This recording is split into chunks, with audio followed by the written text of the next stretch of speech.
Peraí que está configurando, já vai entrar.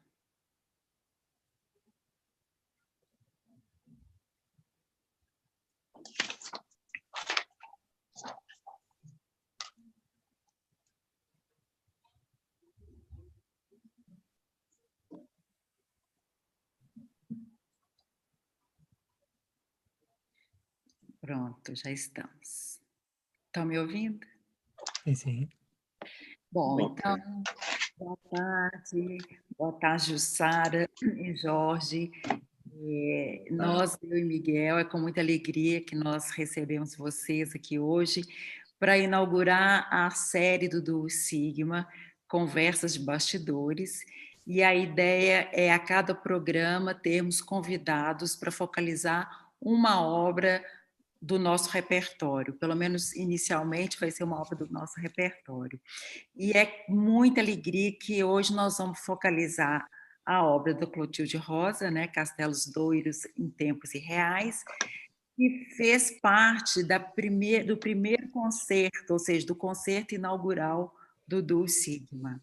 Então, essa obra ela tem para nós um papel, ela tem nós temos por ela um afeto muito grande, né, Miguel? Porque foi também com ela que nós iniciamos o nosso trabalho, que está fazendo exatamente agora em novembro 3 anos, né, que o Duo Sigma começou, e amanhã seria, né, é o aniversário de falecimento da Clotilde Rosa. Então, isso também é uma das razões da gente pensar em fazer essa live hoje sobre a obra dela como uma homenagem para ela, né? Então, eu quero, né, agradecer demais a presença de vocês e vamos começar, então, a nossa conversa. Então, muito boa noite. Boa noite. Nós estamos em Portugal, a Jussara e a Ana Cláudia estão no Brasil, por isso, boa tarde para elas. E temos aqui um convidado que é o Jorge Machado, que é, para aqueles que não o conhecem, é um excelente violoncelista, um compositor, membro do Grupo de Música Contemporânea de Lisboa, professor no Conservatório também de Lisboa e filho de Clotilde Rosa. Jorge, não sei se tu te importarias de falar sobre Clotilde Rosa. Não, é um gosto, é um prazer. Obrigado. Bom, tentando falar assim sucintamente sobre o percurso da Clotilde Rosa, portanto, ela estudou, fez o curso de harpa e de piano e também estudou composição com Corona Vasconcelos, mas no conservatório, e mais tarde, enfim, por razões familiares, deixou a harpa e voltou por volta de, acho que cerca dos 30 anos de idade, 30 e poucos, e foi estudar com Fia Berhout na Holanda, enfim, continuou a trabalhar, tentando tocar harpa profissionalmente, ingressou também mais tarde na orquestra, a primeira Orquestra Sinfónica do Porto, e no entretanto iria no verão frequentar os cursos curso de aperfeiçoamento de harpa, com vários anos, durante 2 ou 3 anos seguidos, e no intermédio, podemos dizer assim, conheceu Jorge Peixinho, que escreveu uma peça a pedido do Boleço, uma peça para 2 harpas, pela dificuldade da escrita atonal para a harpa, e ela e Mário Falcão fizeram esta estreia e foi o início dela no contacto com a música contemporânea. Estamos a falar nos anos 67, 66, não tenho certeza, por aí, 1966, 67. E a partir daí, ela como conheceu o Jorge Peixinho, enquanto estávamos em Amsterdão, ia ter com ele a Darmstadt, quando ele estava a frequentar os célebres cursos de música em Darmstadt, com o Stockhausen, Boleço, Ligeti, etc.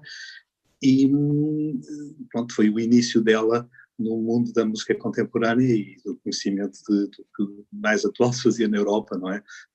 Pronto, eu lembro-me de relatar como ficou abismada ao ouvir o Atmosferes de Ligeti pela orquestra, que foi uma coisa que deixa qualquer pessoa, enfim, estarrecido, naturalmente. E outras peças, os Irmãos Kontarski, a ópera para piano, enfim, tudo que mais moderno, nos anos, suponho, 68, 67, 68, por aí que foi quando ela esteve por lá. Depois, regressada, teve a sua carreira de arpista continuadamente, até à reforma na Orquestra Sinfónica, depois ingressou no Conservatório como professora primeiro da ATC, que era uma disciplina de composição genérica, substituída a tradicional harmonia, e nessa altura teve, enfim, além de já ter o seu percurso de arpista também dentro da música contemporânea, porque, enfim, eu peço desculpa por este salto, ou por este lapso, o grupo Música Contemporânea foi criado em 1970, portanto, em 1970 ela ingressou como professora no Conservatório em 1986, 87, portanto já era arpista no grupo Música Contemporânea há bastante tempo, contacto com toda as linguagens mais modernas, né? Jorge Peixinho, como mentor do grupo, como diretor, trazia de festivais, de encontros, obras de vários compositores, inclusivamente dos compositores brasileiros, mexicanos, etc. Muitos deles, o Jorge Peixinho viajava todo muito e o grupo executava essas obras. Ela teve esse contacto todo com todo este modernismo, enfim, que o grupo Música Contemporânea transmitia. Portanto, ela foi compondo, a primeira obra é de 1977, é uma peça chamada Encontro, para quarteto, com flauta e trio de cordas, suponho, teve um prémio, um prémio da Tribuna Internacional dos Compositores, e, portanto, foi o início dela na composição, e a partir daí praticamente nunca mais parou de compor, como ela disse, só estava bem. Há um texto engraçado, ela está aqui no livro, que eu também posso mostrar, que eu vou ler porque é um bocado ilustrativo, que é: estou sempre a compor, se não compuser fico doente, fico muito nervosa, muito infeliz, muito idosa, o que infelizmente é verdade. Isto escrito, bom, é um bocado, ela não, quando começou a compor, enfim, compunha sempre, enfim, tinha uma sorte, uma inspiração, e pronto, ao longo eu agora vou saltando, paciência, mas eu acho que ela apresentou obras pela primeira vez em encomendas nos Encontros de Música Contemporânea do Gulbenkian em 1980, ou seja, 3 anos depois da primeira obra, e a partir daí foi todos os anos que tinha encomendas e história de peças para os Encontros do Gulbenkian de Música Contemporânea. No primeiro ano teve 2 peças, inclusivamente uma para orquestra e outra para voz e guitarra. Pronto, e é um percurso dela como intérprete, mais tarde compositora, estudante de composição, também com o Jorge Peixinho foi o grande também professor dela.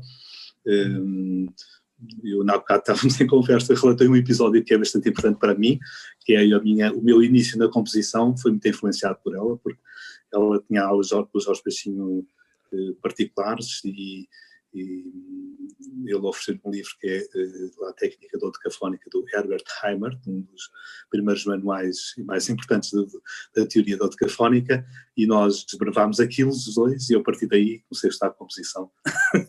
Foi o meu início, e ela, enfim, toda enfim, uma atualização ou todo um novo mundo de conhecimento de todas as técnicas seriais, dodecafónicas, boês, etc. Tudo foi. Ela percorreu esses ensinamentos todos, apesar que, como ela dizia, que nunca tirou nenhum curso de composição, tinha um bocado de dizer, já dizia que era um handicap, mas é o contrário, ela teve o contacto com tudo de mais moderno, tudo de mais técnicas, enfim, as conferências que assistiu. Nos encontros de música contemporânea havia sempre conferências de compositores com várias temáticas que frequentava assiduamente. Ok, haveria muito mais a dizer, mas pronto, assim uma pincelada muito breve. Claro. Olha, falaste da composição, nós sabemos que ela foi uma grande instrumentista, e sei que enquanto compositora também colaborou com vários artistas, não é? Sim, sim. Fora os artistas do grupo de música contemporânea, Uhum. também trabalhou com Anne Case bastante, Sim, enfim. ela tem a obra para instrumento de sol, agora não tenho aqui os nomes de todos os compositores, mas os grandes, enfim, os compositores, os intérpretes portugueses têm obras para quase todos os instrumentos, desde clarineta, piano, flauta de bisel, guitarra, enfim, eu até tinha aqui um número, a ver se eu encontro. Tem 11 peças para piano solo e 29 para instrumento solo de vários, todos os instrumentos, tudo encomendas e dedicatórias a intérpretes, não é? Daniel Chianti, também saxofonista, também muito famoso, enfim, tem muita obras que foram todas tocadas praticamente, Claro. que é engraçado. Vale a pena falarmos sobre um concerto ainda de algumas obras que ainda vão ser estreadas no dia 11, já agora em parênteses, não é? Claro, é importante. Entanto, diz, desculpa interromper-te. Sim, tu vais tocar uma obra para violoncelo solo, o do contracello também, e mais uma série. Uma peça também de violino que vai ser estreia, uma peça para marimba que vai ser estreia e pronto, e praticamente há outra peça para a harpa que é o Sky Harp, que já foi estreada por Mário Falcão em Tóquio, mas poderia ser uma estreia em Lisboa, não sei se vai acontecer ou não, mas pronto, peças a solo são praticamente as últimas peças por estrear. Incrível. E as do Contracello, não é? Que vai ser também uma apresentação em estreia. Dia 11 de dezembro no Oculto, da Ajuda. Exatamente.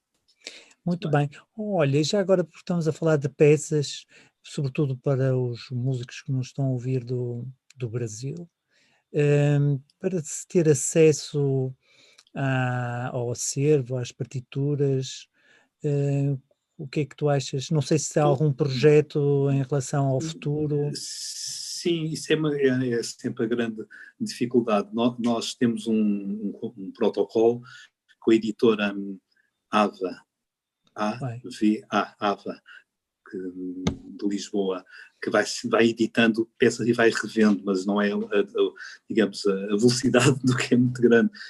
Por acaso interessante, foi no ano passado que a Orquestra do Porto estreou o concerto de piano que ela compôs, digamos, e a AVA fez a edição e a revisão da partitura, pronto, com o patrocínio também do projeto FCT de Helena Marinho de Aveiro, muito agradou para patrocinar essa edição. Depois, o resto das obras, eu posso disponibilizá-las, claro, nós com todo o gosto disponibilizamos, basta enviar-me um mail, eu posso dizer o meu mail aqui publicamente, claro. ou a Ana Paula pode saber, é fácil, é Jorge Sá Machado, é o meu nome, e de Gmail. É simples de decorar. Qualquer coisa, portanto, é só enviar, nós é fazer esse pedido, nós enviaremos a partitura se tiver. Depois também no MIC, no MISO, no site do MIC, algumas obras estão lá disponíveis, mas pronto, não estão todas, e pronto, há um catálogo que não está atualizado na página do Grupo Música Contemporânea de Lisboa. Há lá um link que diz Clotilde Rosa, na página do GMCL, que também tem um catálogo. Pronto, são as possibilidades, mas alguma coisa estarei sempre disponível, como tu gostas. Já tem pessoas ali no YouTube querendo saber mais detalhes, mas a gente faz as perguntas no final, porque claro, ótimo. Seria interessante a gente agora ouvir, né? Claro. Vamos focalizar hoje. Então, para quem está chegando agora no YouTube, essa live é sobre a compositora portuguesa Clotilde Rosa, e vamos focalizar a obra Castelos Doiro em Tempos Irreais, que o Duo Sigma estreou no Brasil no dia 12 de novembro de 2017, com a super participação da nossa querida aqui, Jussara Fernandino, que daqui a pouco também vai falar sobre a experiência dela com essa obra. Então, eu convido a todos para escutarmos. Eu vou agora transmitir um vídeo, que nós fizemos um vídeo para a música, né, para poder transmitir justamente nessa live de hoje. Então, eu vou fazer a transmissão. E aí, peço vocês só para fecharem as câmeras, tá? Para não ficar as nossas carinhas no Instagram.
Andam em mim fantasmas, sombras,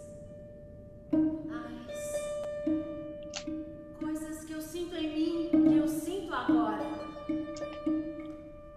Névoas dantes do longínquo outrora, castelos doiram em mundos irreais.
No mundo, quem te vê, ele é enorme. Amor, sou tua mãe. Vá. Docemente. Pois a cabeça. Feche os olhos. Dorme.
Pronto.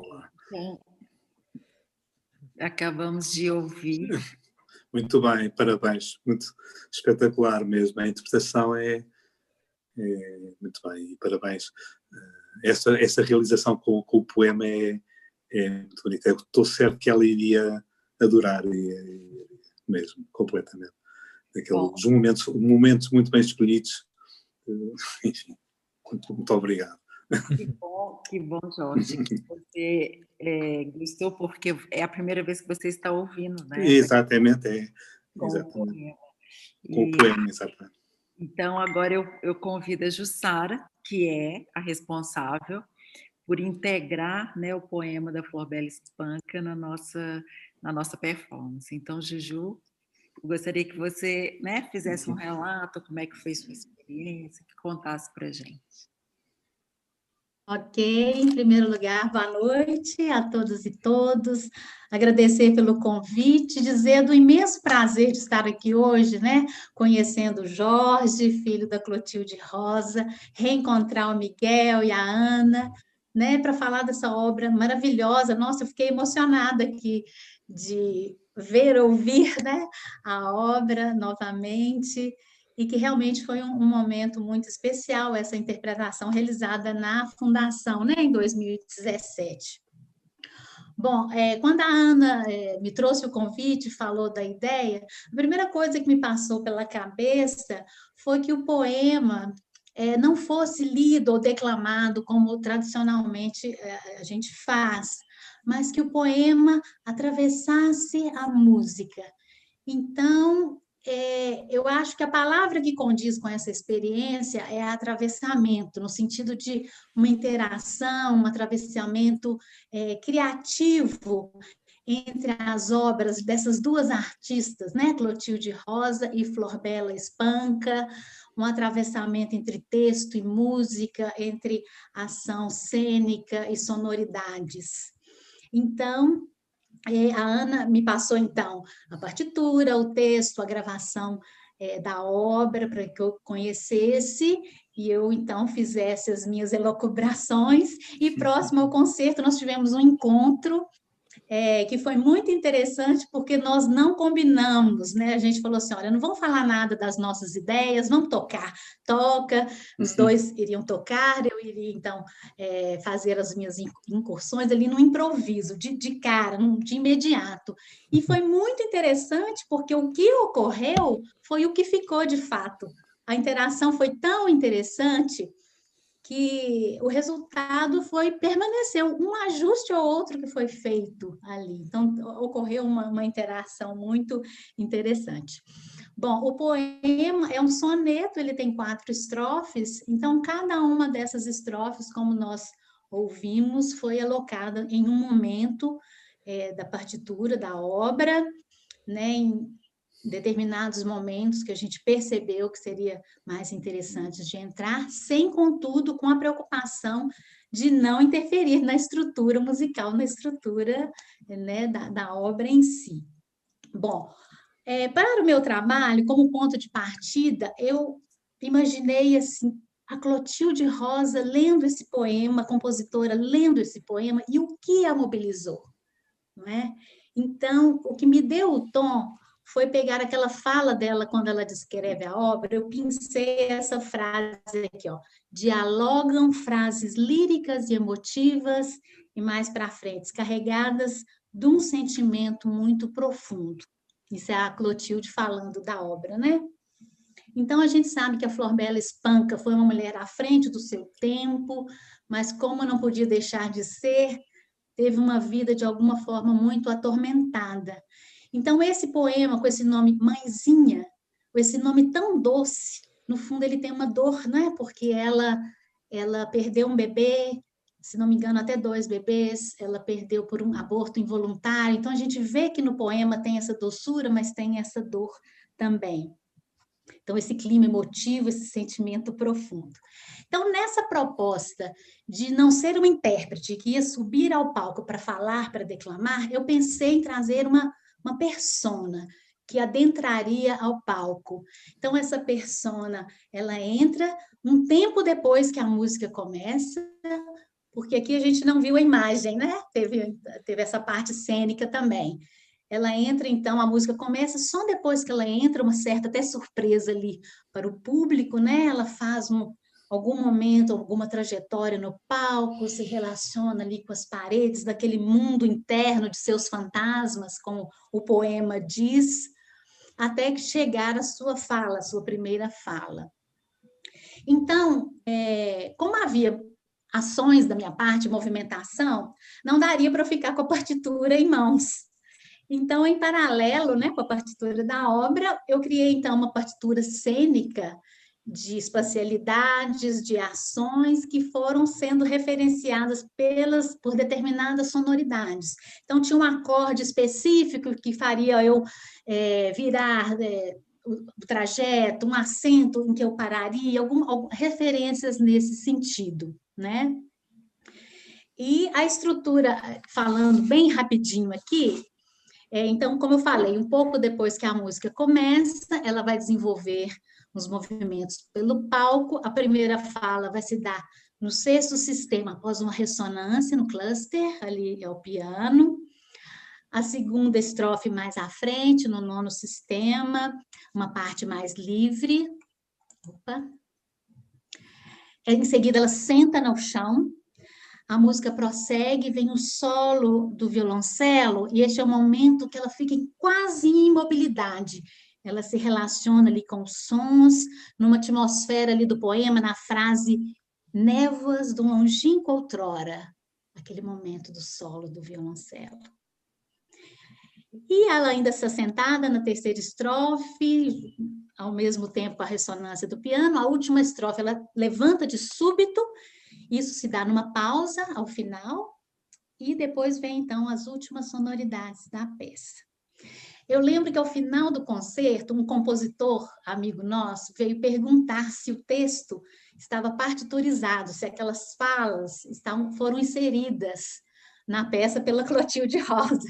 Eu falei que não, que aquilo se deu como fruto, né, da interação criativa dos dois músicos e da atriz. Então, achei isso interessante, como é que se transmitiu de forma amalgamada ali para o espectador, né, para o público. E, para finalizar, eu acho que tem um último elemento cênico e que comunica com o público, que é o figurino, que é a versão física dessa persona, né?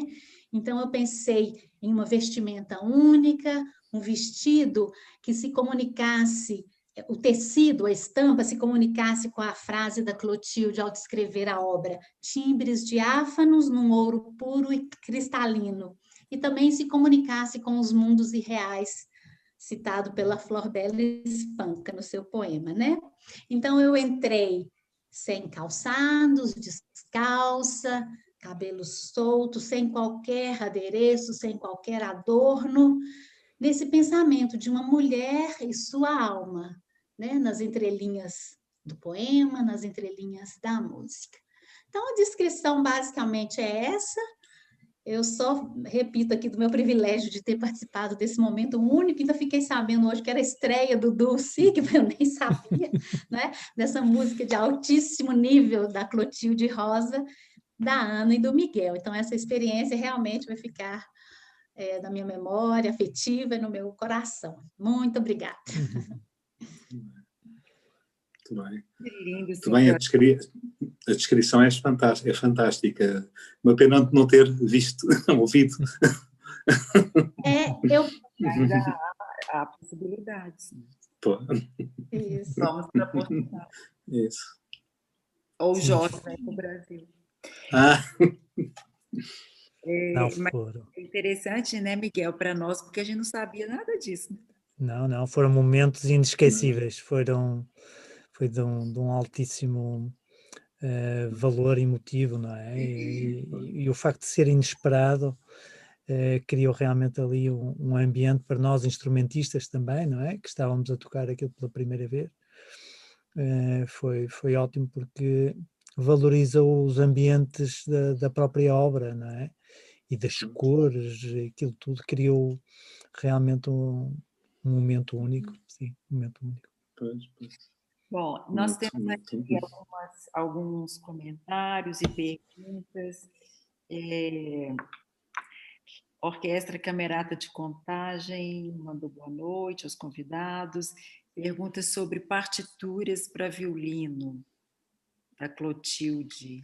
Sim, ela para violino solo com piano, tem esta peça, a primeira versão é para violino. Aproveito só para elogiar Miguel e agradecer imenso, porque ele fez o desafio, porque tocar uma peça da tua mãe para violoncelo e piano, e a minha mãe estava com outras coisas, e eu pensei, eu sempre gostei muito dessa peça, peça para violino e piano, eu disse que tinha que ser feita em violoncelo, e pronto, e graças ao Miguel ela fez uma versão, para mim, ainda gosto mais do violoncelo, naturalmente. E pronto. Mas de qualquer maneira, só para responder, portanto, há esta peça na versão violino, tem mais uma peça para violino eletrónica e mais umas 2 peças para violino solo, mas eu posso enviar, as peças é só enviar-me um mail que eu devolvo. E para a camerata, quer dizer, para a orquestra de câmara, ela tem obras? Ela tem obras para a orquestra sinfónica. Agora, para a orquestra de câmara, tem para obras para grupos de câmara, mais do que a orquestra de câmara. Há umas versões para orquestras, mas são peças, peça é mais pedagógica, digamos assim, peças uma orquestra de estudantes, que são versões de outras peças. Claro que como ela, como elemento do grupo de música contemporânea, que tinha mas tem peça, agora estou a pensar em alto, porque não estou a pensar numa orquestra de camerata só de cordas, não é? Mas com mais instrumentos, tem várias peças, sim. Eu posso enviar, sim, o grupo música contemporânea de Lisboa tem trio de cordas, flauta, clarinete, canto, percussão, harpa, piano e muitas vezes guitarra e mais trompete, e ela tem, dentro destes instrumentos, tem peças para quase todos, ou operamentos para... Teve harpa e percussão, né? Também. Sim. Tá. Como você... Quer repetir o seu e-mail, Jorge? Jorge Sá Machado, @gmail.com. @gmail.com, ok. Exato. A Juliana Marim também deseja boa noite, obrigada pela live, e ela quer saber mais sobre o concerto do dia 11, o horário e aonde exatamente, porque ela não ouviu vocês falando, talvez. O horário acho que é às 7 da tarde, Miguel, agora de repente... Exatamente. É no Oculto da Ajuda, à partida vai ter público e vai ser também normalmente em streaming, no site do Miso Music. O programa está mais ou menos finalizado, mas pronto, como houve uma alteração de data, está por confirmar, mas vai ter uma apresentação também por o Dr. Manuel Pedro Ferreira, também um entusiasta e muito seguidor e estudioso da obra de Clotilde Rosa, enfim, um grande amigo. Fará uns comentários, enfim, fará uma moderação, podemos dizer assim, e vai ser tocado uma peça para violino solo, peça para marimba solo, peça para violoncelo solo, o duo para violoncelo e contrabaixo, peça para piano e eletrónica, e depois também uma peça para clarinetes, ou seja, o clarinete contralto e o baixo, e trio de cordas, um quarteto. Ótimo. Acho que o programa está mais ou menos assim fechado, mais ou menos porque, enfim... Então no dia 11, às 7 horas da noite, o Culto da Ajuda. E é na Alameda das Zebras, não é? Uma coisa não, Travessa das Zebras, a Belém, digamos assim. É uma travessa à Calçada da Ajuda. A segunda à direita. Bom, ótimo. A Helena Lopes pergunta... ela gostaria de saber sobre os desafios da compositora em se colocar artisticamente no meio composicional da época, que é um meio que é, né, majoritariamente masculino, quer dizer, como compositora, ainda mais naquela época, né? Então, como é que ela se colocou, assim, se ela foi bem acolhida, como é que eram os desafios, né? Pois, eu acho que ela, enfim, além de toda a sua força e toda a sua criatividade, todo o seu, enfim, o seu percurso como música, teve um apoio muito grande do Jorge Peixinho, como o Jorge Peixinho dava a todos os compositores. O Jorge Peixinho dava a mão, enfim, como costuma dizer, qualquer compositor, qualquer jovem que chegasse ao pé do grupo música contemporânea, tocou obras de muitos jovens compositores portugueses, enfim, além dos compositores estrangeiros que o Jorge Peixinho trazia, dos festivais, etc. Sempre foi um apoio grande. Ela, enfim, eu acho que se impôs pela sua qualidade, porque logo na primeira peça teve um prémio, depois teve mais outro prémio, e pronto, o Benqueno todos os anos lhe encomendava obras, ele teve um percurso, claro, talvez por ser mulher tivesse alguma diferença, outras a par com a Constança Capdeville, enfim, duas compositoras também contemporâneas, digamos assim, em estilos muito diferentes, em ambientes, em linguagens muito diferentes, mas também vingaram, não é? No mundo, não sei se é assim tão masculino. Ela ela foi pioneira, né? Assim, ela foi uma das pioneiras na composição, né? Sim, sim, claro, claro, claro. O feminino, ou as mulheres na composição, é um tema bastante largado, mas há algumas mulheres portuguesas noutros séculos, digamos, noutras épocas, como também noutros países, não muitas. Não sei quais são as razões, eu também não estou muito convencido de nenhumas razões. Eu acho que é uma questão de oportunidade, é uma questão de. Mas nem sei se ela terá aspectos femininos, e há alguns estudiosos que falam disso, não é, na composição, mas eu acho que ela encontrou o seu meio de expressão, linguagem. E encontrou a apoio institucional da Gulbenkian, né? Diz, desculpa. Encontrou o apoio institucional. Claro, claro, sim, era importante.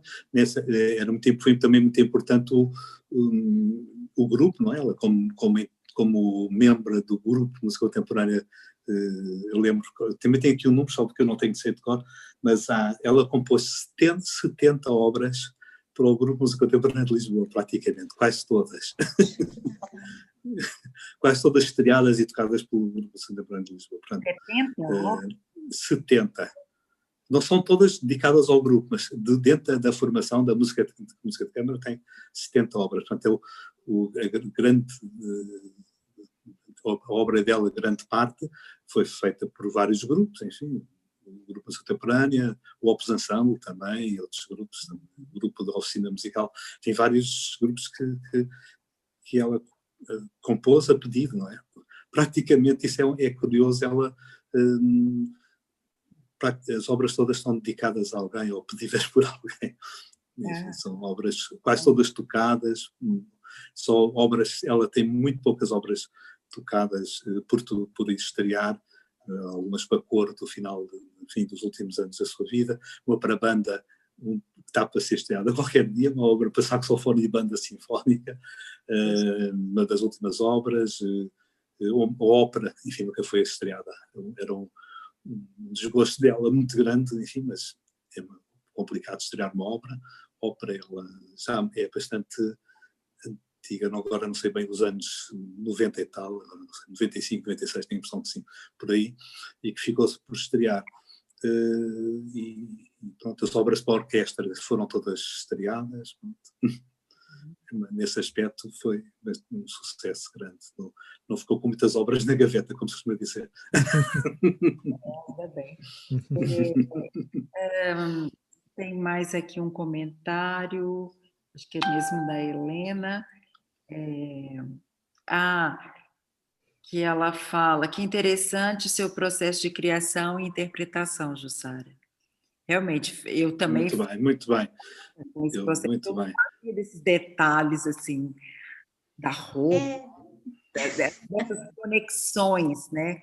Isso. Que você fez do figurino com a obra. Muito bacana. O trabalho do ator, né, e da atriz, ele precisa desse alimento, né? Então, ele, para se desenvolver, ele precisa pegar essas informações, vai pegando informação do texto, da música, né? Aquelas circunstâncias que vão se configurando, e isso é alimento para a criação que a gente faz. Não necessariamente vai transparecer da maneira como eu imaginei para o público ou para os músicos presentes, mas faz parte do processo de criação mesmo, e no fundo tudo né, tem um resultado musical, cênico musical só, não é? Então, no fundo, é da própria música, né? É do próprio poema ali, nesse atravessamento, como eu disse, assim, né? E uma coisa que me chamou atenção, quando eu ouço no áudio, né? Eu estranho um pouco a declamação, porque ali está no calor da cena. Então, eu mesma acho exagerada a declamação, porque não tem a imagem, não é? Então, por exemplo, se a gente fosse fazer uma versão só com o áudio mesmo, só declamando, eu faria em outro tom, completamente diferente, porque ali foi no dia da apresentação, tinha toda uma cena acontecendo, né? Então tem uma outra articulação, uma outra projeção e tal. Né? Eu achei interessante isso. Fica aqui, né, Miguel, se você me permite, fazer o convite a Jussara para gravar com a gente. Eu acho que sim. Claro. Na conheço, hora. eu que conheço a partitura bem e acho que os sítios, os locais escolhidos foram fantásticos. Foi uma coisa mesmo. Não podia ser noutro sítio. Claro. Não podia mesmo. Ótimo. Aqui a gente nem imagina... a Helena falando. A gente nem imagina tudo o que envolve, característico da área do teatro, riquíssimo. E a gente percebe que o fato de você ser atriz e musicista permite um diálogo diferenciado. E é mesmo, né? Porque eu acho que você consegue criar essas conexões de uma forma tão amalgamada por conta também da sua formação musical, né? A Jussara é pianista, super, é multi. Ai, que isso. Bondade. Mas é Bom, isso, eu acho que uma coisa contribui com a outra, né? Uma formação contribui com a outra e permite, então, fazer essa interação. É interessante, não é? Que uma linguagem elas têm tanto em comum quanto o seu diferente, entrando em interação, se complementando ali, é muito interessante. Se a gente for pensar, um poema, ele é estritamente musical, até o soneto, a origem da palavra soneto, né? Vem de canção, de som e tal, tem toda uma métrica, tem a musicalidade do poema, então as coisas no fundo estão muito interligadas, não é? sem dúvida. Olha, só mais uma pergunta, que é uma peça... Peraí, deixa eu ver aqui, porque eu tenho que ficar lendo aqui no celular. Me parece que ela tem também uma peça para violino e harpa. Sim, pois, realmente. Eu, por acaso, tenho aqui o catálogo, tenho uma versão de flauta e harpa e violino e harpa, sim. Ok. Então, sim, pois...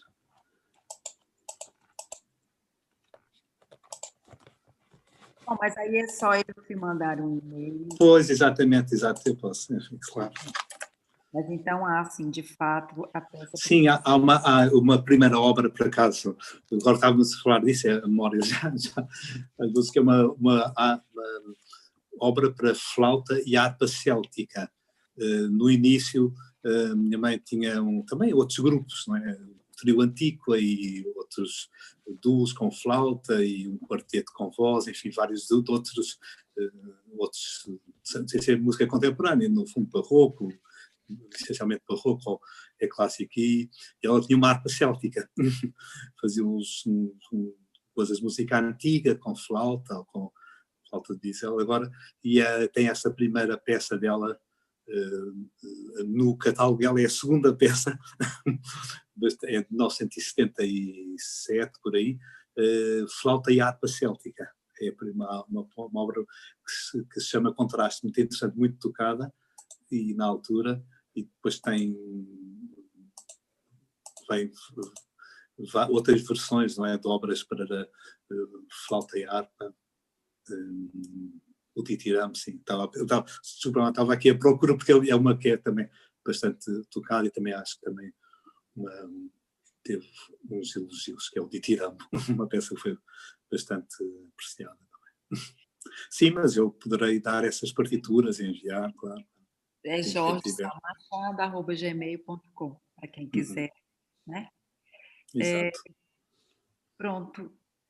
Eu acho, então, que nós podemos já, né, encerrar a nossa live dentro do nosso tempo previsto. Claro. E foi um prazer, e obrigado. E parabéns pela iniciativa e por tudo. Muito obrigado. Obrigada, Jorge. Obrigada, Jussara. Foi realmente um ótimo momento da nossa série Conversas de Bastidores, né, Miguel? E daqui a 15 dias estaremos de volta com mais uma obra e outros convidados, tá? Então, olha, muito obrigada. Um beijo para vocês. Obrigado. Ok, obrigado. Obrigada, um abraço. Um abraço.